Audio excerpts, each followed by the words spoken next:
bienvenidos a la Deuces Wild Daily Hustle. Soy Enrique Byrnes y presidente de mejor cerveza. No abate por No Filter Network. Will the Thrill Clark not with us this afternoon.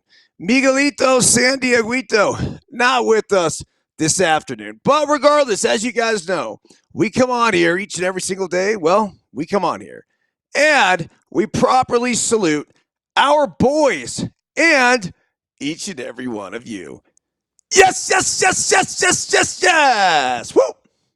Remember this, folks, when we are juiceful, we are useful, and when we are juiceless, we are fucking useless. A very pleasant good afternoon to you on this special edition of the Daily Hustle. The email just went out a short time ago. The Daily Hustle quote of the day: a journey of 3,370 miles started and finished with one single step. Daily Hustle translation: Monday marked the 7-year anniversary of the launch of the Let Them Play Foundation Triathlon across America.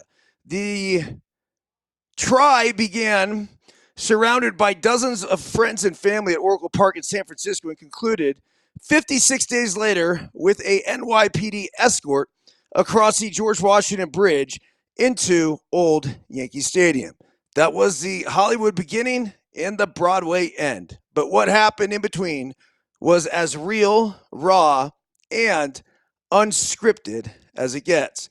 Along the way, we dealt with a great white shark encounter, over 100 flat tires, 3 bike crashes, getting lost on a thermonuclear plant, scorching heat, relentless wind, severe thunderstorms, lightning strikes within feet, tornado warnings, and a jacked up Achilles that had me questioning if I was going to have to crawl to New York City.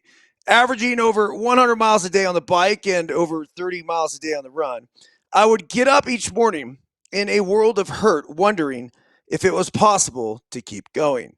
Then I would remind myself of the grander mission: make that first pedal stroke or take that first step, and the pain would slowly dissipate. We managed to stop at 15 different major league and minor league ballparks, handing out close to $100,000 to youth activity organizations committed to giving all kids their rightful opportunity to play. Looking back, the main lesson I took from the experience was that every single day there are obstacles that we will face that try to prevent us from getting to our destination. Yet, when we stay steadfast in our purpose, surround ourselves with the right team, and simply continue to put one foot in front of the other, absolutely fucking anything is possible. So there you go. The Triathlon Across America 7-year anniversary. Looking back upon it, I feel like it was either 7 days ago or 70 years ago. I'm not quite sure which one. Some of the days I remember vividly, and then I think there's others that sort of blend together. But I have this Let Them Play Triathlon Across the Country coffee table book, super, super cool, that actually I'm going to go back and as each day goes along through the course of the 56 days, I'm just going to, for my own well-being, go back, read upon it and everything else. There were so many awesome moments. And like I said, I think when you're in the grind and you're going day after day after day, it's really easy to lose sense of those little moments. And that's why it was so important for me to try to document that so I could use this time now to go back and reflect upon it. And for no other reason than to pull the life lessons out. And I could tell you, it was fucking hard, really, really hard. And not just on me physically, but on everybody, physically, emotionally.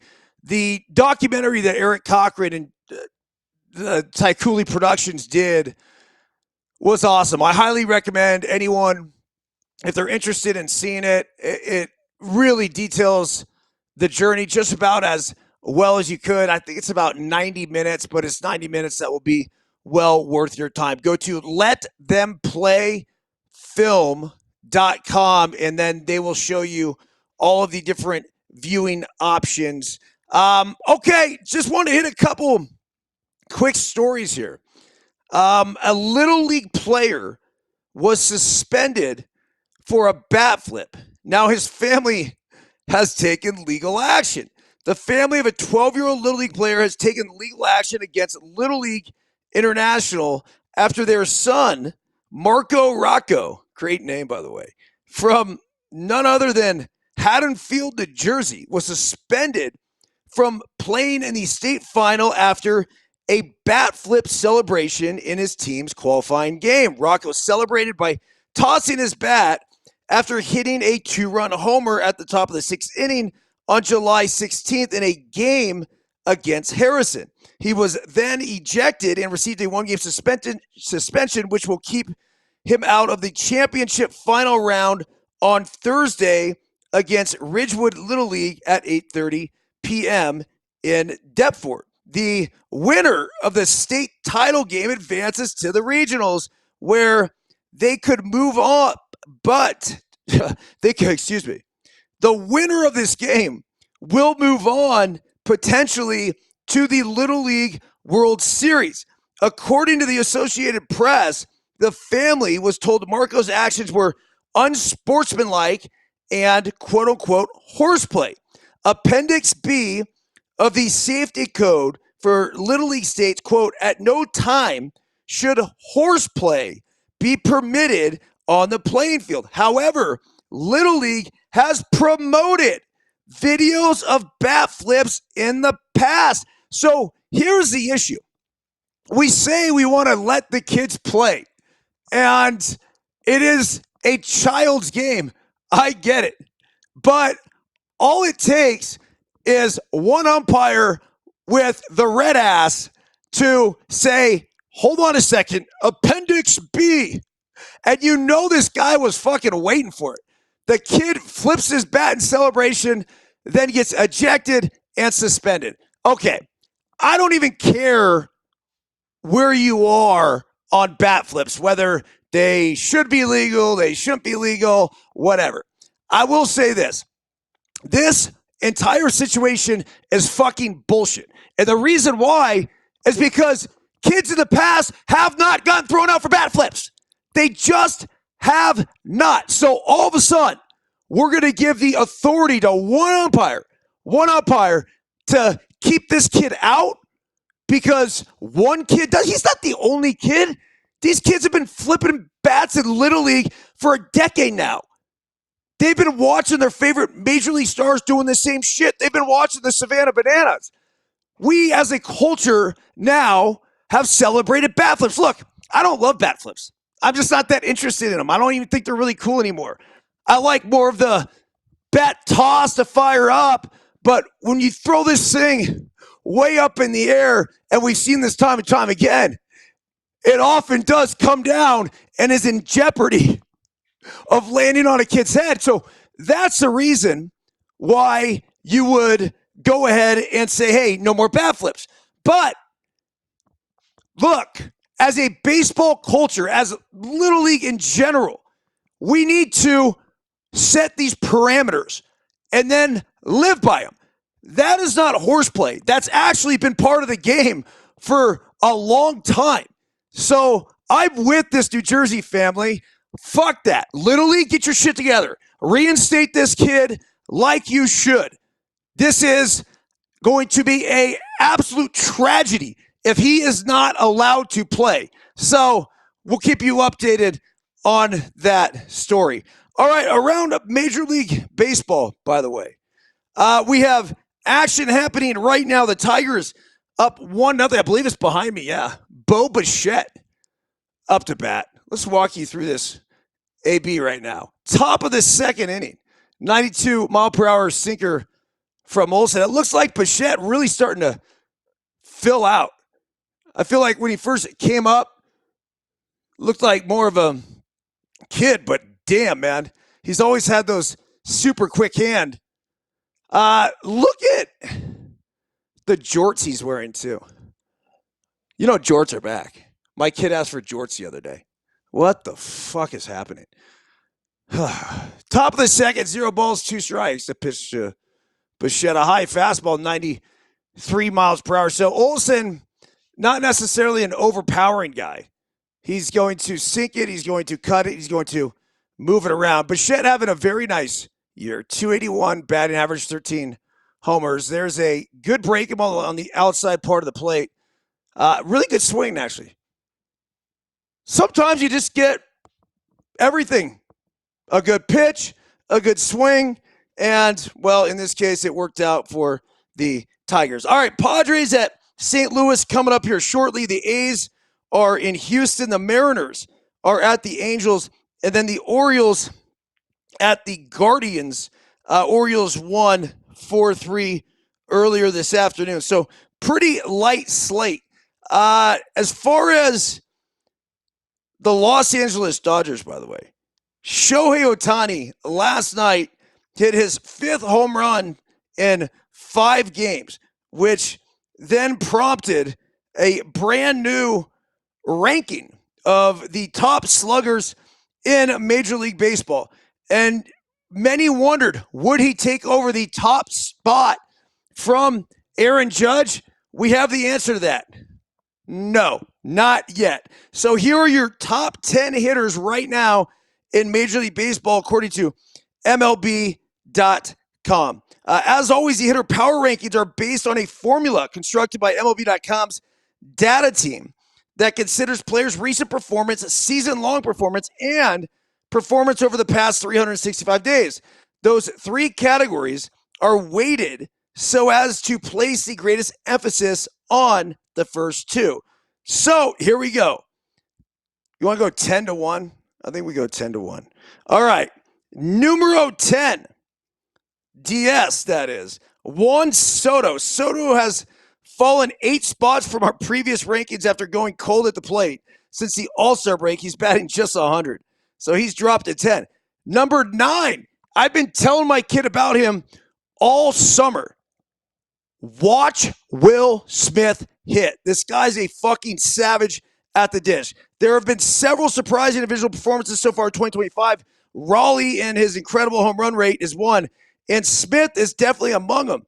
We knew he was one of the best offensive catchers in the sport, but he's taken it to another level. The veteran backstop is the only qualified hitter in the NL with a batting average above 300. Hold on, let me repeat this. He is the only qualified hitter in the National League with a batting average above 300. What the fuck, man? Seriously? He's hitting .323, which is second to only Aaron Judge in the major leagues. But have we fallen off from an average perspective that far that we only have one fucking hitter in the entire National League hitting above 300? That's terrible. That really is. That's not good for the sport. All right, number 8, Ronald Acuna Jr. Acuna has been tremendous since returning from his ACL injury. He's got an OPS over 1,000. He's homered 13 times. He has been on fire. He's fun to watch, man. That hustle play he had the other day was one of the coolest plays that I've seen, scoring from first base on a single to center field. How about number 7, Byron Buxton? Buxton is having a career year, particularly at the plate. .922 OPS, ranks 3rd in the AL behind only Judge and Raleigh. Number 6, this guy just keeps fucking doing it. Jose Ramirez. Ramirez is always one of the best hitters in the game, but the power has really come on in July. He has 7 home runs over his past 15 games, which is 1 fewer than he hit in May and June combined. J-Ram, as they call him, also has 9 steals this month and 30 on the season. Seriously? He is on pace for a 30-30 year. Number 5, Eugenio Suarez. Huge trades candidate here. Suarez crashes a party at number 5, thanks in large part to a torrid run over which he smashed 5 homers in a 3-game span. That barrage has him just 1 behind Ohtani for most homers in the National League at 36. Already having hit 4 homers in a game this season, Suarez clubbed 11 homers in June and already has an MLB best 10 in July, which he also leads, you ready for this? Major League Baseball with 86 RBIs. Eugenio Suarez, what a fucking savage. All right, number 4, Matt Vasgersian's favorite player. Matty, I heard him say this last night. Dude, I kind of agree with you, man. He is one of my favorites for sure. Kyle Schwarber. Schwarber continues his meteoric rise in the rankings. In the last edition, he was ranked 9th on the list. Before that, he wasn't even on the list. And suddenly, he's up to 4th, and for good reason. The Schwarber bombs they call them, have been falling with ferocious frequency since launching 3 of them to win the All-Star game for the National League last week. He's hit 4 more in 6 games since the break and has 34 on the year. All right, here's your top 3. Drum roll, please. I drum roll it, but you guys are actually, the iPad's placed on top of the box drum right now. And I don't want this connection to fuck up. So we'll have to play with some kind of this right here. Here we go. Number 3, Cal Raleigh. It's been the year of the big dumper, and he just keeps depositing baseballs over the fence. Raleigh belted his MLB-leading 39th homer on Tuesday after winning the T-Mobile Home Run Derby in Atlanta last week. He's also tied the American League with 84 RBIs, and his 989 OPS is only behind Judge in the American League. A 50-homer season is looking likely. Oh, for sure. I think a 60-homer season is looking likely. All right, so there's Raleigh at number 3. Number 2, Shohei Ohtani. That's right. Ohtani jumps 2 spots in the rankings thanks to a home run binge in which he's homered in 5 consecutive games. His 37 homers lead the National League, as does his .620 slugging percentage. Ohtani is back on the mound after not pitching at all in 2024, but that hasn't sapped any of his power at the plate as he seeks his 4th career MVP award. Yeah, I was a little worried there for a second because when he first came back and started pitching, he actually wasn't hitting that great, but he's picked it back up and he's shut everybody up, including me. He's just he's a rare breed. I'm like no one we've ever seen in the history of baseball. Okay, that brings us back to number 1. Now, let's go back with the upbeat. Yes, Aaron Judge. He's leading baseball in batting average, on-base percentage, slugging percentage, and OPS plus, among other categories. So it makes sense that Judge remains atop the rankings after reclaiming the spot the last time around. Still slugging well above 700. Judge is on pace to become the first player with back-to-back seasons of a 700 slugging percentage or better since Barry Bonds from 2001 to 2004, and only the 9th all-time with 3 or more seasons in which he slugged 700 or better. So there you go. There it is. The Daily Hustle. I'll try to get back at you tomorrow. Trying to make this a daily thing. I mean, it's called the Daily fucking Hustle, right? That's it. Gonna head down and play a little pickleball and go to the lake. Everyone have a fantastic evening, and we'll be back at you shortly. See ya!